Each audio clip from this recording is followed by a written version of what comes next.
Hey there folks, got a new knife for you. This one is the Cuchara Knives Dorado Mid-Tech. I basically found out about this first like on Instagram. I think Bob Good Climbing had pictures of it. And it piqued my interest just because of the unique shape of the blade, the recurve.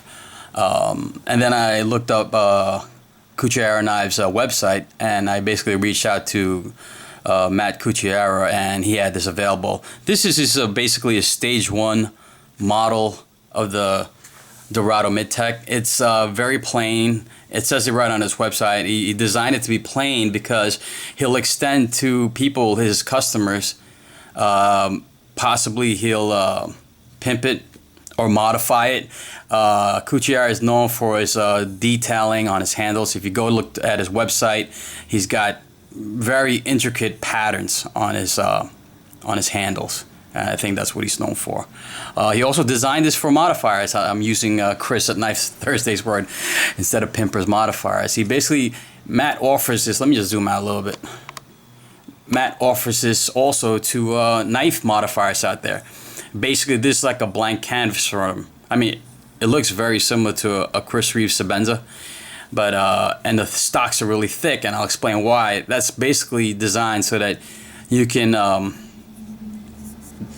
do whatever you want to do. If you're a knife pipper, if you work with titanium, you can mill out the patterns in here. And if you go to Cuchara's Knives website, you'll see what he's done. This is titanium. Again, it's a typical titanium. It's 6AL4V titanium. The steel is VG10 blade.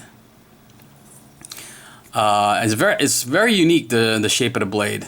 To be honest, I wasn't crazy about the shape of the blade at first, and still trying to get used to it. But I'm very impressed with the stock. Again, it's all about the stock of the titanium with Cuchara, because if you go to his website, you'll see what he's done to it. He mills these out into some intricate designs. The pocket clip is also titanium. Pretty cool looking design.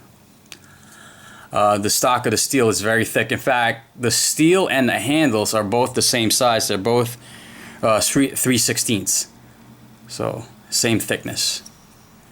Right? So, I saw pictures of this. I'm curious, and I gave him a shout out.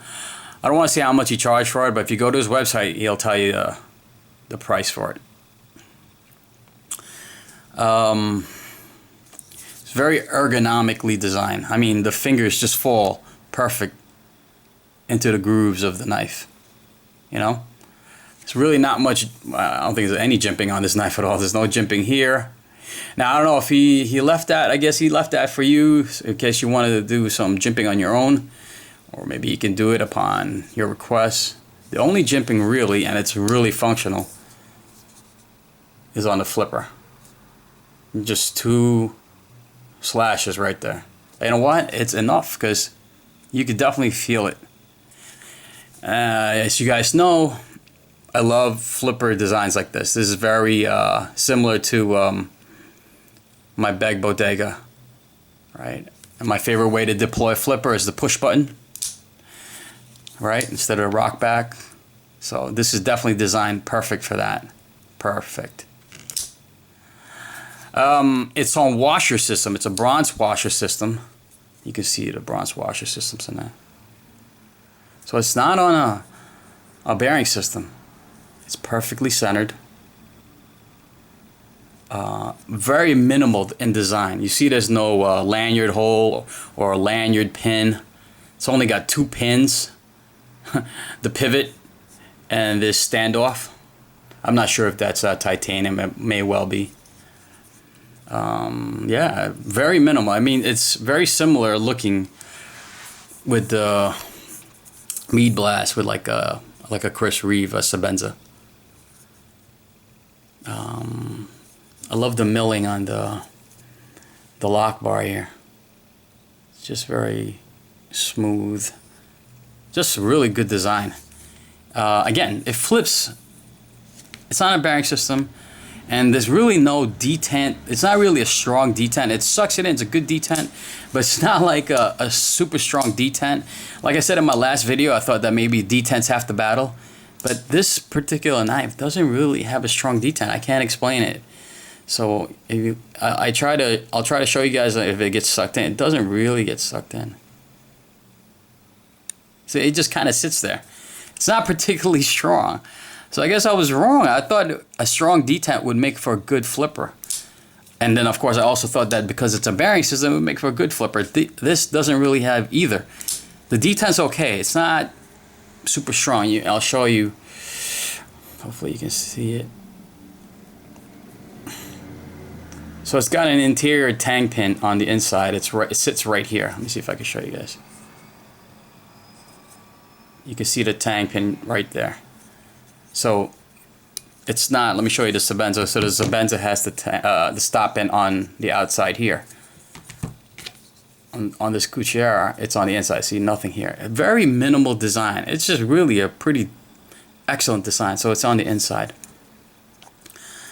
So you can see that the blade itself, hopefully I can show you.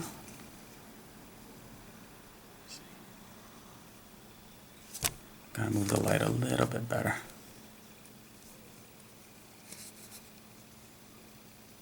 I like to geek out and show you guys all this.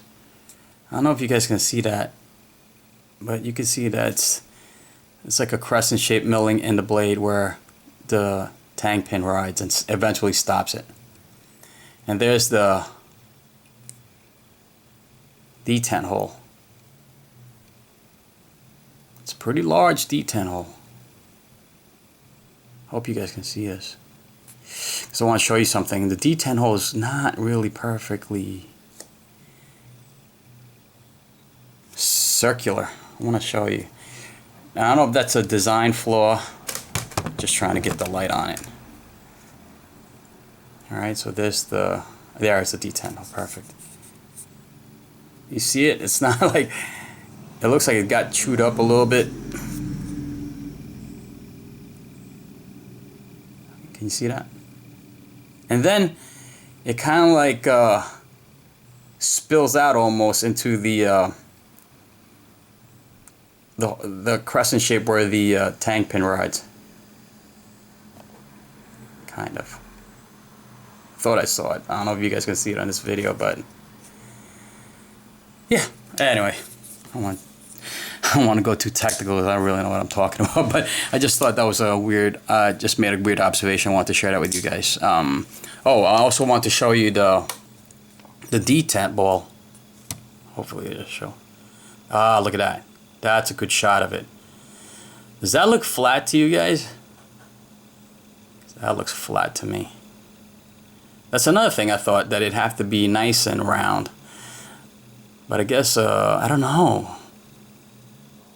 I don't know. Look, see how flat that looks?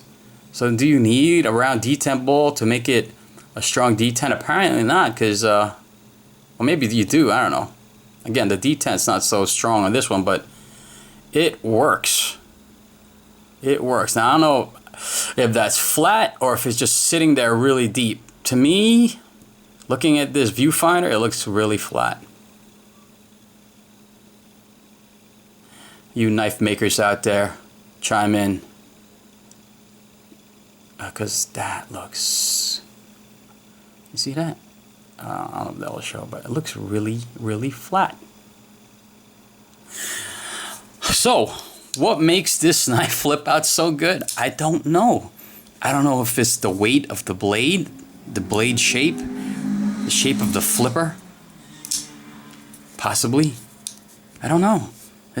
I mean, the detent's okay. It's not very, it's alright. I mean, it's not very strong, but it's decent. You've seen knives where the detent hole just sucks in that ball. This one's okay.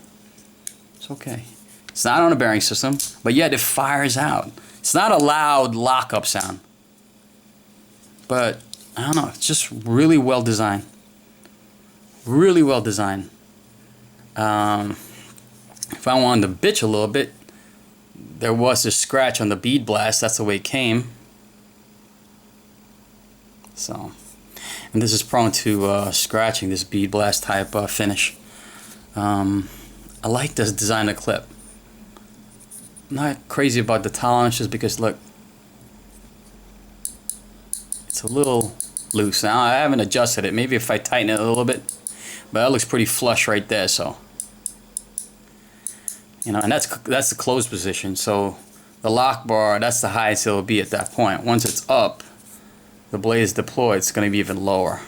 So, yeah. That's just nitpicking, but you know, I'm really impressed with it. Very well designed knife. Now, again, I don't know if the flipping action is attributed to the shape of the blade, the weight of the blade. What do you guys think? What do you guys think of the shape of this blade? It's pretty unique. I know you recurve guys that hate recurves won't like it because it'll be a pain in the butt to sharpen, but also there's really no markings at all on it. You wouldn't know who made this knife because there's nothing on it. Nothing. ZT could take a page from Kuchiyara knives. The only place where you can tell is on the inside. And that's where Matt writes down his last name.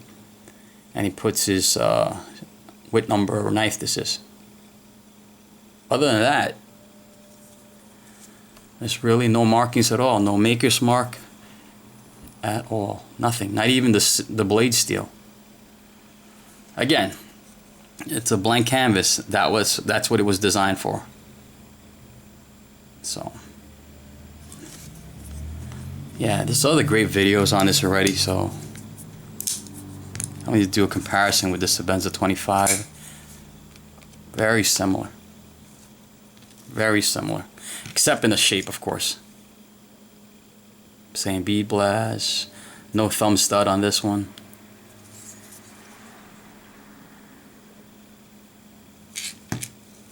Yeah, just wanted to show you guys that. Hopefully I held it steady enough. Trying to think, what else? Lockup is excellent. Excellent. Yeah, I think I pretty much covered everything. Alright guys, peace.